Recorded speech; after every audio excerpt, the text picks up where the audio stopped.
Sit. Good boy. Good.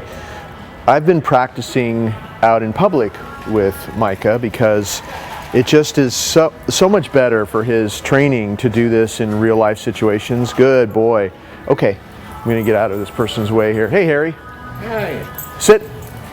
But even to have him stay in sit stays when carts go past like that, things like that, good. And pay attention to me instead of popping up. It's just great practice for real training skills. Okay. And then walking through stores like this and insisting that, good, that he stay next to me, that he walk next to me without pulling. Good, you can walk in front of us, it doesn't matter. Sit. We'll do another sit here, sit, stay here. No. And you can practice your sit stays by stepping away from him, just in random places in the aisles or wherever you are. And it's just great practice. Notice that I'm only saying the command one time. I'm never repeating myself. You don't even have to say stay because stay is built into sit, so that's one less thing you even have to say. Good. So, and see how sometimes he loves these natural balance treats, and sometimes he'll eat 10 pounds of it. Good. He acts like he's ravenous all the time just because he loves it so much. But if you're going to reward him, make sure you put it straight down there. Don't hover over him because of his tendency to jump up all the time like he was doing so much in the beginning. So we don't want that to ever come back. So when you're going to reward him, eye contact, and then good, just like that. Okay. And then when you're going to have him walk with you, pat your leg and just say, okay. Keep that leash loose. If he goes ahead of you a little bit, it's just a light, very light little prompt. See? Like that, that'll slow him down. No rough stuff. He's very sensitive, so you don't have to do, okay, any rough stuff. If he lags behind, good. Coax him to catch up and reward him when he's walking next to you. See how the leash is always loose? Instead of restraining him with the leash, I could do a little pop like that, but hand feed him next to me. If you want him to always love to be next to you, just make sure that you put your hand, when he's walking next to you, put your hand next to your leg like that. And we're showing him, good. See what happens when he catches up to that spot? You're showing him this is right next to you is the sweet spot. See, the leash is always loose. I'm walking super slow. Sit. You can add in sits. Okay. Sit.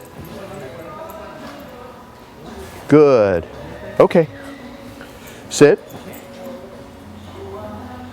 Good. Okay. You can do little circles here, like if there's space or somebody wants to come past you. I'll go over here, okay? Is it on?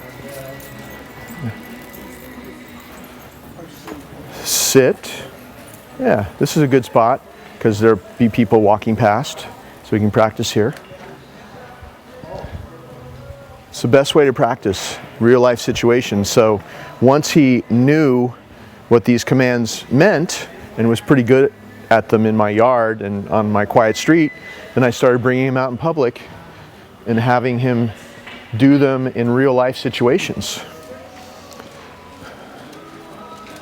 If he collapses down like that, I waited an extra long time to show you that because I knew he'd try to do that.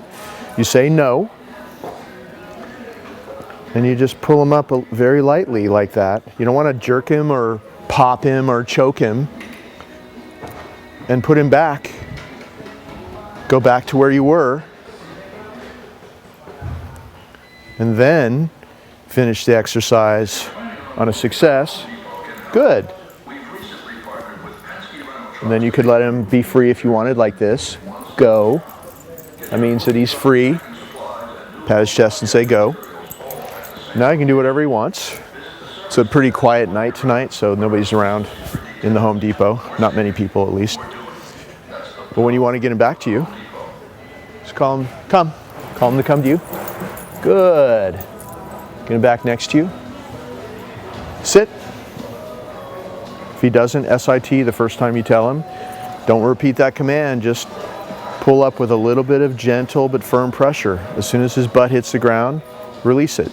Everything's really, really gentle but firm. but just be really consistent in the way that you handle him. Do it like this the same way every time, no matter where you are. Okay.